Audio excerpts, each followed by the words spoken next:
Praise the lord. చేరొచ్చిన మీకు అందరికీ ప్రభువైన యేసుక్రీస్తు శుభాలు తెలియజేస్తున్నాను. ఈ దినము కొరకు ఏర్పాటు చేయబడిన లేఖన భాగము అపోస్తల కార్యములు 18వ అధ్యాయము 1వ వచనం. అటు తర్వాత పౌలు ఎథెన్స్ నుండి బయలుదేరి కొరింథునకు వచ్చి పొంతు వంశీయుడైన అకుల అను ఒక యూదుని అతని భార్య అయిన ప్రిస్కిల్లాను కనుగొని వారి యొద్దకు వెళ్ళెను. Praise the lord. దేవునికి స్తోత్రం. హల్లెలూయా, హల్లెలూయా, హల్లెలూయా. క్రీస్తునందున్న ప్రియ సహోదరి సహోదరులారా, శాంతి టీవీలో ప్రసారం అవుతున్నటువంటి ఆయన హెచ్చవలసి ఉన్నది, హీ మస్ట్ ఇంక్రీజ్ అనేటువంటి కార్యక్రమ వీక్షకులారా, అనుదిన వీక్షకులారా, అప్పుడప్పుడు వీక్షకులారా, లేకపోతే మొట్టమొదటిసారి వీక్షిస్తున్న వారులారా, వీక్షిస్తున్న దేవజనులారా, స్త్రీలారా, పురుషులారా, యవన బిడ్డలారా, చిన్న బిడ్డలారా, మీ అందరికీ నా హృదయపు లోతులో నుంచి ప్రత్యేకమైన వందనాలు, శుభాలు తెలియజేస్తున్నాను. ఇది మన ఛానల్, ఇది మన కార్యక్రమం. మన దేవుని మాటలు మనం వినబోతున్నాం. మీ సహోదరునిగా, మీ కుటుంబ సభ్యునిగా మీతో కొన్ని విషయాలు, ఆత్మ సంబంధమైన విషయాలు పంచుకోవడానికి దేవుడు నాకు ఇచ్చిన మంచి అవకాశాన్ని బట్టి దేవుని స్తుతిస్తున్నాను. దేవుని స్తోత్రం. హల్లెలూయా. పిల్లలు ఎగ్జామ్స్ అన్నీ చక్కగా రాసి ముగించారని నేను భావించి ప్రభువుని స్తుతిస్తున్నాను. ఇంకా కొన్ని ఎగ్జామ్స్ పెండింగ్లో ఉన్నాయి. కొంతమంది పిల్లలు ఎగ్జామ్స్ రాయవలసిన వారుగా ఉన్నారు. రాసినటువంటి పిల్లలకి దేవుడు మంచి ఉత్తీర్ణతను అనుగ్రహించినట్లుగా మనం ప్రార్థనలో ముందుకు సాగుదాం. సమయంలో ప్రార్థన చేసుకుందాం. ప్రార్థన చేసుకొని కార్యక్రమంలో ముందుకు సాగుదాం. ప్రార్థించేటప్పుడు దయచేసి నాతో సహకరించాల్సిందిగా, స్తుతులు చెప్తూ మీరు ఏకీభవించాల్సిందిగా కోరుతున్నాం. ప్రార్థన చివరన ఆమెనని మీరు పలకాల్సిందిగా కోరుతున్నాం. మీరు పలుకుతున్నారో లేదో నాకు తెలియదు, కానీ స్వర్గములోని దేవుడు వింటున్నాడు అనే సంగతిని మీకు జ్ఞాపకం చేస్తున్నాను. ప్రార్థన చేసుకుందాం. పరిశుద్ధమైన దేవా, మీకు వందనాలు చెల్లిస్తున్నాం. యేసు అనేటువంటి దివ్య నామాన్ని ఆశ్రయించి, యేసు అనేటువంటి అమూల్యమైన నామం దగ్గరికి మేము వచ్చాం. ఈ యేసు అనేటువంటి పరిశుద్ధ నామము బలమైన దుర్గం. ఈ దుర్గములో ప్రభువా, నీ రక్తము చేత కడగబడిన నీతిమంతులుగా మేము వచ్చి సురక్షితంగా ఉంటున్నాం. యెహోషువ కాలములోని ఆశ్రయపురాల కన్నా ఎక్కువైనటువంటి భద్రత మాకు మీలో దొరుకుతుంది. అందును బట్టి మీకు వందనం చేస్తున్నాం. మీరు మమ్మల్ని రక్షించుకున్న విధానం కొరకే మీకు వందనాలు. లోకంలో నుంచి, శాపములో నుంచి, పాపంలో నుంచి మీరు మమ్మల్ని రక్షించుకున్నందుకు మీకు వందనం చేస్తున్నాం. చీకటిలోంచి ఆశ్చర్యకరమైన వెలుగులోకి మీరు మమ్మల్ని నడిపించేందుకు మీకు వందనాలు చెల్లిస్తున్నాం. మా రక్షణ కొరకే నీకు స్తోత్రాలు చెల్లిస్తున్నాం. మాకిచ్చిన రక్షణ నిశ్చయిత, రక్షణ ఆనందాన్ని బట్టి నేను స్తుతిస్తున్నాం ప్రభువా. ఇటువంటి అనుభవాలు, రక్షణ నిశ్చయిత, రక్షణ ఆనందము లేని వారి కొరకు మేము ప్రార్థన చేస్తున్నాం. వారి జీవితాల్లో గొప్ప కార్యము జరిగించండి. వారికి ఎటువంటి అండర్స్టాండింగ్, రియలైజేషన్ మీరు కలుగు చేయమని అడుగుతున్నాం. తండ్రి, మీకు వందనం చేస్తున్నాం. మమ్మల్ని ప్రత్యేకపరచుకొని, ఇప్పుడు కాదు కానీ, మేము పుట్టిన తర్వాత కాదు కానీ, మేము రక్షింపబడిన తర్వాత కాదు కానీ, మేము రక్షింపబడడానికి ముందుగా, మేము పుట్టకడానికి ముందుగానే, జగత్తుకు పునాది వేయబడక ముందుగానే మీరు మమ్మల్ని ఏర్పాటు చేసుకున్నందుకు మీకు వందనం చేస్తున్నాం. ఆ ఏర్పాటును గురించి మీ దాస్తుడైన పౌలు గారి ద్వారా మీరు మాకు తెలియజేసినందుకు, మా కన్నులు తెరిపించినందుకు మీకు వందనాలు చెల్లిస్తున్నాం. మేము ఏర్పాటు చేయబడిన వారం కాదు అని అనుకుంటున్న సమయంలో జగత్తుకు పునాది వేయబడక ముందే అని మీరు చెప్పారే, ఆ అద్భుతమైనటువంటి సంకల్పాన్ని బట్టి మిమ్మల్ని స్తుతిస్తున్నాం. మమ్మల్ని ఏర్పరచుకొని, మమ్మల్ని పిలిచి, మమ్మల్ని నీతిమంతులుగా తీర్చి, మమ్మల్ని ప్రత్యేకపరిచి, మమ్మల్ని మహిమపరచబోతున్నందుకు మీకు వందనం చేస్తున్నాం. ఈ సమయంలో సకల పరిశుద్ధుల కొరకు, సార్వత్రిక సంఘము కొరకై మీకు వందనాలు చెల్లిస్తున్నాం. ఎగ్జామ్స్ రాసినటువంటి మా యవన బిడ్డల కొరకు ప్రార్థన చేస్తున్నాం. వారికి మంచి రిజల్ట్స్ అనుగ్రహించండి. వారు చక్కటి రిజల్ట్స్ ద్వారా మీ నామాన్ని మహిమపరచగలటూ సాయం చేయండి. తండ్రి, మీకు వందనాలు చెల్లిస్తున్నాం. ఈ సమయంలో మీ మాటలు మేము వినబోతున్నాం. మీ మాటలు మేము వింటున్నాం. విని తద్వారా మేము ఎంతగానో దీవించబడాలి. ఈ మాటలు మా ఆత్మ పరిశీలనకు ప్రయోజనకరంగా ఉండినట్లుగా, మా ఆత్మీయ క్షేమాభివృద్ధి కలిగించినట్లుగా, మమ్మల్ని పురికొల్పునట్లుగా, ప్రోత్సహించినట్లుగా, మీతో కలిసి చేస్తున్న నడకలో, మీతో కలిసి సాగిస్తున్నట్టు పయనంలో మేము ముందుకు సాగేటట్టుగా, ఇంకా మరింత దూసుకొని పోయేటట్టుగా, పక్షిరాజు రెక్కలు చాపి ఎగురున్నట్లుగా ఎగిరేటువంటి అనుభవంలో మీరు మమ్మల్ని తీసుకుని వెళ్ళమని కోరుకుంటున్నాం. దేవా, మీకు వందనాలు చేస్తున్నాం. శాంతి టీవీ కొరకు, శాంతి టీవీ బృందమంతటి కొరకై మీకు వందనం చేస్తూ, ఈ దినము మీ ప్రజలతో మీరు మాట్లాడబోతున్నందుకు మీకు వందనం చేస్తూ, మా ప్రియులలో ఎవరైనా అనారోగ్యంతో ఉన్నట్లయితే వారిని మీరు దర్శించండి. ఏ సునాములు సంపూర్ణమైన స్వస్థతను మీరు అనుగ్రహించమని అడుగుకుంటున్నాం. తండ్రి, మీరు అట్టే గొప్ప కార్యం చేయబోతున్నందుకు మీకు వందనం చేస్తున్నా. పిల్లల రొట్టె అయినటువంటి చిల్డ్రన్స్ బ్రెడ్ అయినటువంటి హీలింగ్ని మేము అనుభవించబోతున్నందుకు మీకు వందనం చేస్తున్నాం. మా శరీరం బలహీనమే, రోగగ్రస్త ప్రపంచంలో మేము ఉన్నాం, మేము మరణమునకు లోనుకు శరీరంలో ఉన్నాం. అయినప్పటికీ కూడా దైవికమైన స్వస్థతో ముందుకు సాగడానికి మీరు ఏర్పాటు చేసిన విధానం కొరకై మీకు వందనం చేస్తూ, పెద్దలైన వారి కొరకై మీకు వందనం చేస్తూ, వారి వార్ధక్యంలో వారితో కూడా ఉండండి ప్రభా. వారిని మీరు దర్శించి బలపరిచి మీరు చేయమని అడుగుకుంటూ, మీ దాసుడు బలహీనుడు, మీ దాసుని మీరు జ్ఞాపకం చేసుకోమని యేసుక్రీస్తు నామములోనే ప్రార్థించి కార్యక్రమాన్ని ఆరంభిస్తున్నాం మా పరలోకపు తండ్రి. Amen, amen, amen. దేవుని స్తోత్రం. మరొక పర్యాయం మీకు అందరికీ ప్రత్యేకమైన వందనాలండి. మీకు, మీ కుటుంబ సభ్యులకి Gideon machine church GMC Shantinagar Nellore మరియు గిడియోన్ ఫెలోషిప్ ఇంటర్నేషనల్ GFI అనేటువంటి సహవాసం మీకు శుభాలు, వందనాలు తెలియజేస్తున్నారు. దేవుని స్తోత్రం. హల్లెలూయా. రండి, ఈ సమయంలో మన దేవుని వాక్యాన్ని ధ్యానించుకుందాం. నిన్నటి ఎపిసోడ్లో ఉదాసీన వైఖరి, ఒక టేక్ ఇట్ ఈజీ పాలసీ, లేదు అంటే నెవర్ మైండ్ అనేటువంటి తత్వం, లేదు అంటే రిలక్టెంట్ నేచర్ గురించి మనం మాట్లాడుకున్నాం. నిర్విచారంగా ఉన్నటువంటి స్థితి, టెన్షన్ లేకుండా, కలవరం లేకుండా ఉన్నటువంటి స్థితి, దిగులు లేని మానవులుగా ఉండేటువంటి స్థితి, దాని గురించి మనం ఆలోచించాం. పౌలు గారి జీవితంలో కొన్ని అనుభవాలు, మన జీవితంలో కూడా టేక్ ఇట్ ఈజీ పాలసీ ఉండాలి. పాపము చేస్తూ టేక్ ఇట్ ఈజీ అని కాదు, పరిశుద్ధతలో కొనసాగుతూ ఇక ట్రివియల్ థింగ్స్, అనవసరమైన విషయాల్ని పట్టించుకోకుండా వాటి వైపు దృష్టి మలచకుండా మనం ముందుకు సాగడానికి ప్రభు మనకు సహాయం చేయాలి. కానీ మన కాన్సన్ట్రేషన్, మన ఫోకస్ ఎప్పుడు జీసస్ మీద ఉండాలి, యేసు మీద మన దృష్టి ఉంచాలి. అనవసరమైన వాటి కదా, పైనున్న వాటి మీదనే మన మనసు ఉంచాలి, పైనున్న వాటి మీద మనసు ఉంచాలి. మనము పరుగు పందెములో ఓపికతో పరిగెత్తు నిమిత్తం యేసు వైపు చూస్తూ ఉండాలి. ఎవరేమనుకున్నా, ఎవరు ఎంత విమర్శించినా, ఎవరు పరిహసించినా, ఎవరు హాస్యాస్పదంగా ఎంచినా, సామెతకు కారణంగా మనల్ని మార్చినా, మనం లెక్క చేయకుండా ఈ విశ్వాస పరుగు పందెంలో ముందుకు సాగడానికి ప్రభు సహాయం చేయనుగాక. దేవుని స్తోత్రం.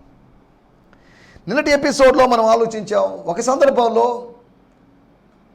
తాను ఏమాత్రం అఫెండ్ కాకుండా వస్త్రములను దులుపుకొని, తన పాదములు కంటినటువంటి ధూళిని దులుపుకొని, సరే okay no problem, let's go somewhere. ఇప్పుడు ఎక్కడ చేయాలబ్బా, మేము ఇంతకుముందు ఇటువంటి ఇన్సిడెంట్ మేము ఊహించలేదే, ఇమాజిన్ చేయలేదే, ఎక్స్పెక్ట్ చేయలేదే, ఎక్కడికి వెళ్ళగలం, సరే ఇక్కడే ఉంటాం, వీళ్ళ మధ్యలోనే ఉంటాం, ఈ ఆర్గ్యుమెంట్లు కొనసాగేటట్లు చేద్దాం అని పౌలు అనుకోలేదు. అక్కడ ద్వారము మూయబడినట్లుగా పౌలు భావించాడు. అదే సమయంలో మరొక ద్వారం తన కొరకు తెరవబడినట్లుగా గుర్తించాడు. మన కోసం ఎప్పుడు ఒక ద్వారం తెరవబడుతుంది. కొన్ని ద్వారాలు మనం ప్రవేశించబోతున్నప్పుడు మూయబడతాయేమో, కానీ మన కొరకు ముందుగా కొన్ని ద్వారాలు తెరవబడతాయనే సంగతి మనం మర్చిపోకూడదు. As we are going forward, go forth, some doors may be shuttered, some doors were not open, but still few doors or one door would be open for you. నీ ఎదుట నేను ఒక ద్వారమును తెరిచి ఉన్నాను అని ప్రకటన గ్రంథం 3వ అధ్యాయంలో చూస్తున్నాం. మన ఎదుట ఒక ద్వారాన్ని తెరిచి ఉన్నాడు. Let us enter into that open door. ద్వారము తెరవబడింది అంటే ఆ ద్వారము ఒక గదిలోకి మనల్ని ప్రవేశపెడుతుంది, ఒక అనుభవంలోకి ప్రవేశపెడుతుంది. కాబట్టి సేవానుభవంలో మనం ప్రవేశించినట్లుగా కొన్ని ద్వారాలు తెరవబడాలి. అతను దుమ్ము దులుపుకొని పట్టించుకోకుండా, కొడితే కొట్టారులే, లేకపోతే తిడితే తిట్టారులే, అడ్డుకుంటే అడ్డుకున్నారులే, విమర్శిస్తే విమర్శించారులే, డిస్టర్బ్ చేస్తే చేశారులే అనుకొని తాను అలా ప్రవర్తించాడని. రెండవదిగా ఆయన రాళ్లతో కొట్టబడినప్పుడు హీఈస్ ఆల్మోస్ట్ డెడ్. ఇక అయిపోయాడు, అతని చాప్టర్ క్లోజ్ అయిపోయింది. Paul is no more, RIP Paul అని అనుకుంటున్నటువంటి శిష్యులు తొందరపడకుండా ఉండాల్సింది, ఇంకా కొన్ని రోజులు ఉండాల్సింది. ఆయన కాదు, మేము చనిపోయి ఉండాల్సింది. అందరూ చనిపోయాడు అనుకున్నారు. కానీ యేసు యొక్క పునరుత్థానపు శక్తి అతని శరీరములో, బలహీన శరీరంలో, గాయపడిన శరీరంలో, రక్తసిక్తమైనటువంటి శరీరంలో ప్రవేశించింది. లేచాడు, దిగ్గున లేచాడు. దేవుని యొక్క జీవాత్మ, ప్రాణాత్మ లేకపోతే జీవాత్మ అతని లోనికి ప్రవేశించి అతన్ని నిలబెట్టింది. Let us go back to the town. ఏ పట్టణస్తులైతే మనల్ని తరిమి తరిమి కొట్టి సరిహద్దులోకి తీసుకొచ్చారో అక్కడికి వెళ్దాం అని అక్కడికి వెళ్ళినటువంటి సందర్భాన్ని లేచి వెళ్ళినటువంటి సందర్భాన్ని, దులుపుకున్న అనుభవము, లేచి వెళ్ళినటువంటి అనుభవము.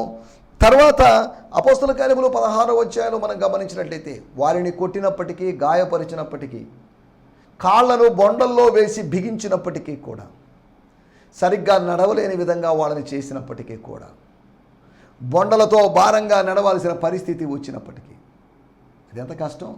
చేతులకు సంకెళ్ళు వేసుకున్నా పర్లేదు, వేసినా పర్లేదు, ఎలాగో అడ్జస్ట్ చేయొచ్చు.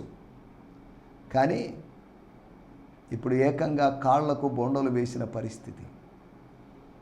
అంత వేగంగా నడవలేము, తప్పించుకుని పోయే అవకాశం లేదు. వాళ్ళకి తప్పించుకోవాలనే ఆశ లేదు, దేవుడే తప్పిస్తాడనే ఆశ తప్ప ఎలాగైనా గోడ దూకి లేకపోతే గోడ కన్నం వేసి తప్పించుకోవాలనేటువంటి ఆ దొంగ ఆలోచన వాళ్ళకి లేదు. వాళ్ళు దేవుని సేవకులు కనుక దైవికంగానే వాళ్ళు ఆలోచిస్తున్నారు. దేవుని సేవకుడు ఎప్పుడు దైవికంగా ఆలోచించాలి. లౌకికమైన మనిషి లౌకికంగానే ఆలోచిస్తాడు, కానీ ఆత్మీయుడు ఎప్పుడు ఆత్మీయంగా ఆలోచించాలి.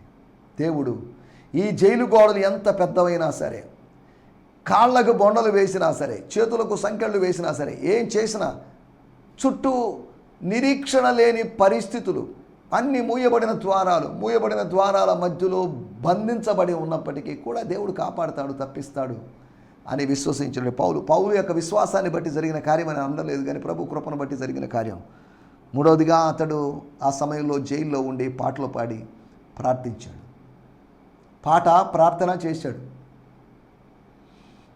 పాటలో సువార్తను తెలియజేశాడు. పాటలో యేసును గురించి, యేసు యొక్క గొప్పతనాన్ని గురించి పాడాడు. ప్రార్థనలో తనకు సహాయం చేయమని ఈ పాటలోని సందేశం, ఈ గానములోని సందేశం, సంగీతం లేకపోవచ్చు, అక్కడ ఆర్కెస్ట్రా లేకపోవచ్చు, మ్యూజిక్ స్కూల్ కాదు, చర్చ్ కాదు, కానీ తాను పాడుతున్నప్పుడు తాను ఒకవేళ శ్రావ్యంగా పాడకపోయి ఉండొచ్చు, అపశృతితో పాడి ఉండొచ్చు, కానీ ఆ స్వరాన్ని దేవుడు తాకినప్పుడు దైవకార్యం జరిగింది. ఆ చెరసాల గదులు, ఆ కారాగారాలు దైవికమైనటువంటి కర్మాగారాలుగా మారాయి అని చెప్పడంలో ఎటువంటి సందేహం లేదు. దేవుని స్తోత్రం, హల్లెలూయా. నాలుగవదిగా అపోస్తల కార్యములు 28వ అధ్యాయము 5వ వచనంలో మనం గమనిస్తే, అతడు జాడించేశాడు అనగా విదిలించేశాడు, షుక్ ఆఫ్ లేకపోతే క్యాస్ట్ డౌన్, కొడഞ്ഞു అనగా విదిలించేశాడు, ఊపేసి వదిలించేశాడు. ఒకవేళ కొంతకాలంగా ఉపయోగించకుండా తగిలించినటువంటి షర్టు మరలా ధరించుకోవాల్సి వచ్చినప్పుడు దాన్ని ఒక్కసారి విదిలించి దాన్ని ఉపయోగించుకుంటున్నట్లుగా, తన చేతికి అంటినటువంటి అంటకూడనటువంటి సర్పం తన చేతిని అంటుకున్నప్పుడు తద్వారా అన్యజనులకు అది అభ్యంతరకరంగా మారినప్పుడు, ఓహో న్యాయదేవత సర్పరూపంలో వచ్చిందని వాళ్ళు భావించారు. న్యాయదేవతగా వచ్చిందని కాదు, న్యాయదేవత సర్పదేవతగా వచ్చిందని అనాగరికులైనటువంటి వాళ్ళు. నాగరికులు కాదు, నాగరికత రాలేదు, సువార్త ద్వారానే నాగరికత వాళ్ళకు వచ్చింది. The gospel brought civilisation to them, gospel gave education to them. ఆ ద్వీపాన్ని మార్చగలిగింది. స్తోత్రం, హల్లెలూయా. ఇక్కడ గమనించాలి, అపోస్తల కార్యములు మనం గమనిస్తే సొలొమోను మంటపం దగ్గర లేదా దేవాలయము దగ్గర ఆరంభమైనటువంటి ఉద్యమం లేదా ఉద్యమం అపోస్తల కార్యములు 28వ అధ్యాయంలో ద్వీపంలో, ఐలాండ్లో జరుగుతున్నటువంటి ఉద్యమంతో ముగించబడింది. ఐలాండ్లోనే కాదు, అపోస్తల కార్యం 28వ అధ్యాయం చివరి వచనాల్లోకి వస్తే అద్దె ఇంట్లో జరిగినటువంటి ఒక ఉద్యమం, అద్దె ఇల్లు ద్వారా జరిగినటువంటి ఒక ఉద్యమం అనగా ఆలయము దగ్గర నుంచి ఆరంభమైన ఉద్యమపు చరిత్ర అద్దె ఇంటి దగ్గర జరిగినటువంటి ఉద్యమంతో ముగుస్తుంది. 28 అధ్యాయాల్లో మనం అర్థం చేసుకోవాలి. దేవునికి స్తోత్రం, హల్లెలూయా. మనం ఆలోచిస్తున్నట్టు విషయాలు. అతడు దులుపుకున్నాడు, లేచి వెళ్ళాడు. అతడు భయపడలేదు, ఏమాత్రం భయపడలేదు. పోతే పోయింది, ఏం చేస్తారు, ఇక చంపగలరేమో, ఆ ప్రాణాపాయ పరిస్థితి, ఆ జీవ మరణాల మధ్యలో పోరాటం కొన్ని నిమిషాలు ఉంటుంది. Let me die, no problem, let me die అని సంసోను వంగినట్లుగా, లెట్ మీ డై అని పాటకు ప్రాణం పోసి పాడినటువంటి సందర్భం. తన జీవితంలో పాడిన అద్భుతమైన పాట అనేది నేను అనలేదు. అలా చేయడం వలన జరిగినట్టు విషయం ఏంటంటే, ఖైదీలు వినుచుండిరి, ఖైదీలు రక్షణ పొందారు. వినుచున్న ఖైదీల్లో విశ్వాసం కలిగింది. వినుచున్న ఖైదీల్లో ఒక పరివర్తన కలిగినట్లుగా మనం చూస్తున్నాం. దేవుని స్తోత్రం. హల్లెలూయా. అతడు పాము కదా ఏమవుతుందేమో అని అవతల వాళ్ళకి భయం ఉంది, కానీ తాను భయపడలేదు. మనం భయపడాల్సిన అవసరం లేదు. అవతల వాళ్ళు మన గురించి జబ్బు ముదిరింది, లేకపోతే 4th స్టేజ్కి వచ్చాడు, అతను బతకడు, లేకపోతే కాలు కట్ చేశారు, వేలు కట్ చేశారు, ఇతను బతకడు, ఇక కష్టమే అని కామెంట్లు చేయొచ్చు. వాళ్ళ అభిప్రాయం చెప్పొచ్చు. వాళ్ళ అభిప్రాయానికి అతీతమైనటువంటి ఒక అద్భుతం జరుగుతుంది.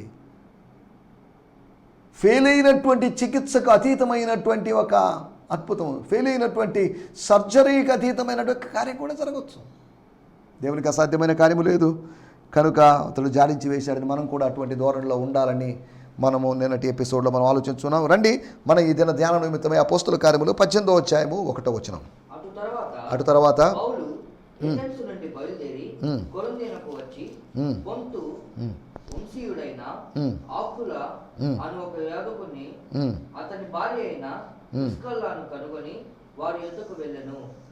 చాలా నేను చదువుతున్నాను. When Paul left Athens he traveled to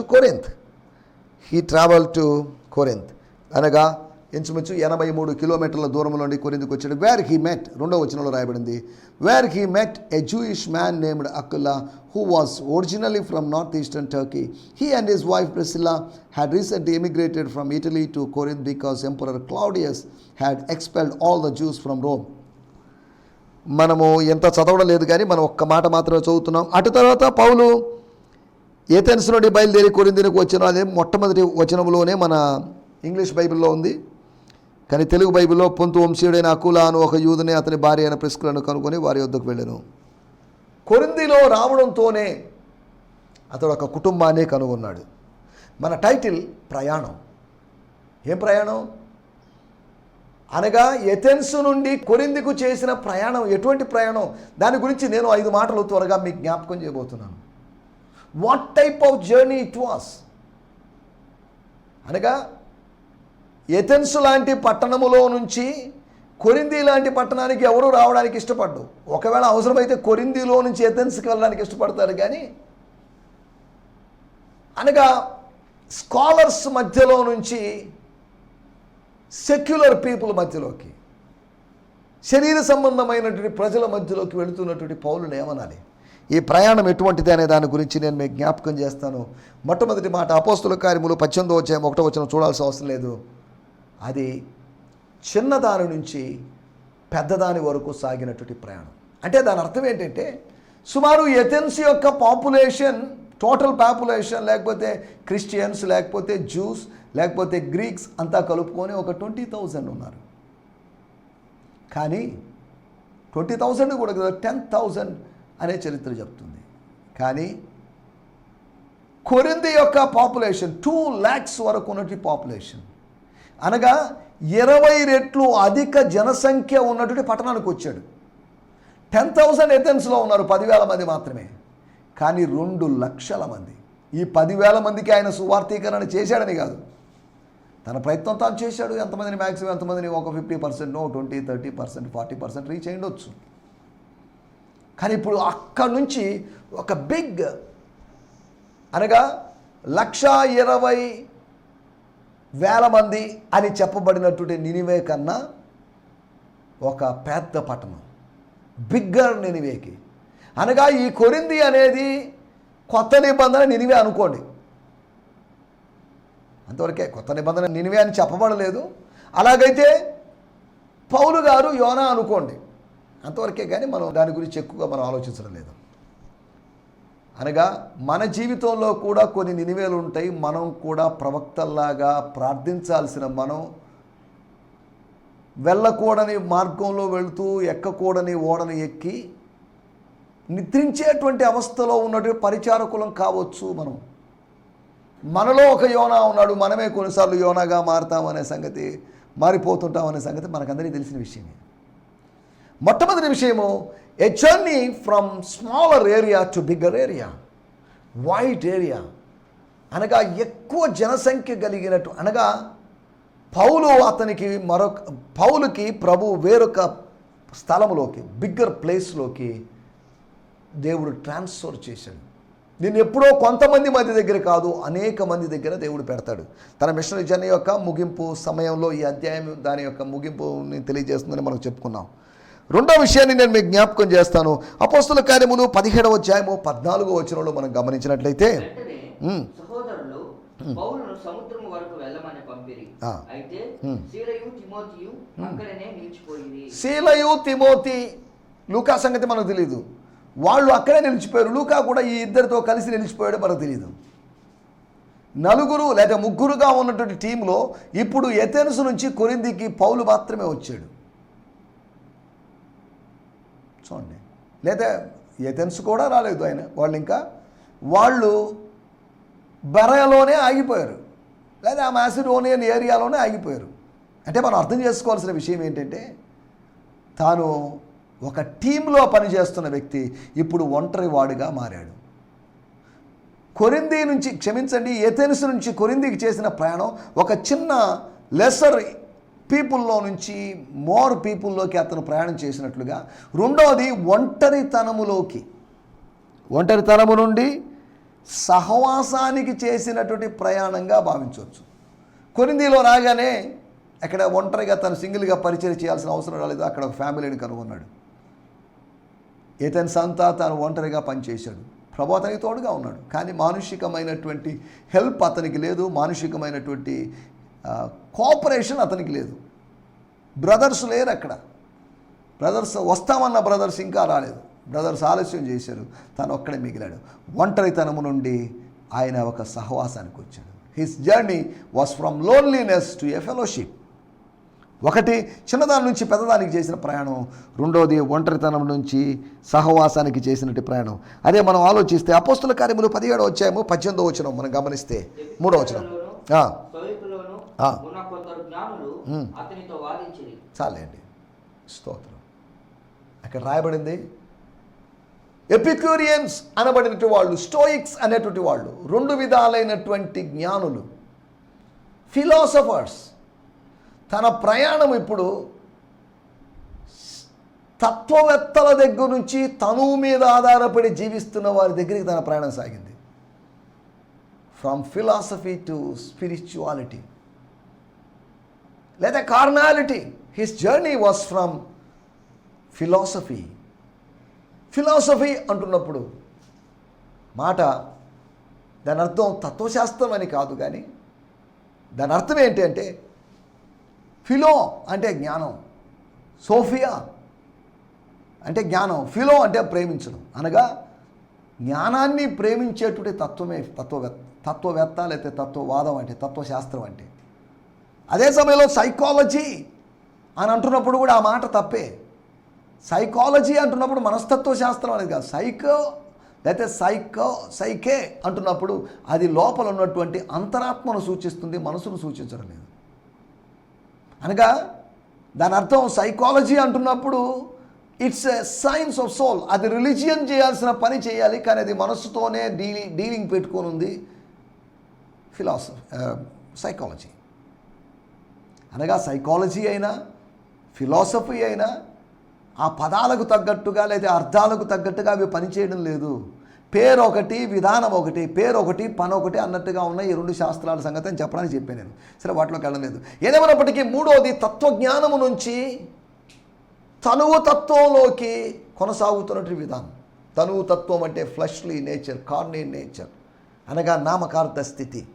నామకార్థ యూదులు ఉన్నారు, నామకార్థ క్రైస్తవులు ఉన్నారు.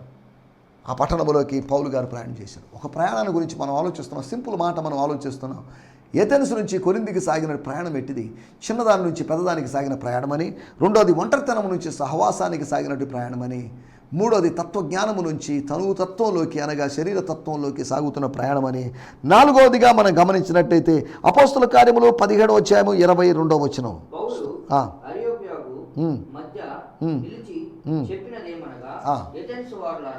చాలండి. 18వ అధ్యాయము 9వ వచనంలో గమనించినట్లయితే 18:9 రాత్రివేళ చాలండి. ఇక్కడ గమనించాలి, ప్రభువు రాత్రివేళ దర్శనమందు కనబడ్డాడు. మనం చదువుకున్నట్టు 17వ అధ్యాయం 22వ వచనంలో దర్శనం కాదు, అక్కడ వాక్యము అనగా వాక్య వివరణ, ఇక్కడేమో దర్శనం అనగా వాక్యము నుంచి ప్రసంగము నుంచి పరలోకపు దర్శనానికి సాగిన ప్రయాణం అది అని అర్థం చేసుకోవాలి. ప్రసంగము నుంచి పరలోక దర్శనానికి సాగినట్టు ప్రయాణం. ఎప్పుడు ప్రసంగాల దగ్గర ఆగిపోవద్దు, పరలోక దర్శనాలు కూడా పొందుకోండి. రెండూ కావాలి, పరలోక దర్శనాలే కావాలి, ప్రసంగం వద్దని కాదు.